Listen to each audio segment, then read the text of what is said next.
शेतकरी बंधूंनो, आपण सागरराव रावले यांच्यासारख्या एखाद्या शेतकऱ्याला जर उत्पादन जास्त आलं तर आपण लगेच प्रश्न विचारतो, हो कोणती जात वापरली, कोणतं खत दिलं, कोणतं कीटकनाशक वापरलं.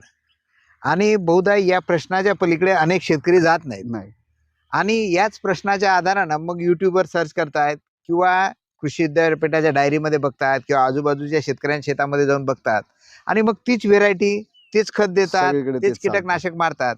आणि हे सगळं होताना आपल्याला असं दिसतंय की आपला उत्पादन खर्च तर वाढतो, वाढून राहिला. परंतु उत्पादन मात्र फारसं वाढत नाही.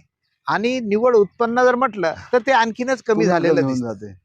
शेतकरी बंधूंनो, ही व्हेरायटी, रासायनिक खत किंवा कीटकनाशक महत्वाचे आहेतच, परंतु खरं उत्पादन वाढण्यासाठी आणखीन काही महत्वाच्या गोष्टी आहेत ज्या आपण सागरभाऊकडून इथं समजून घेणार आहोत. सध्या आपण सागरभाऊ रावले यांच्या शून्य मशागत शेतीमध्ये आहोत. आपण सध्या आता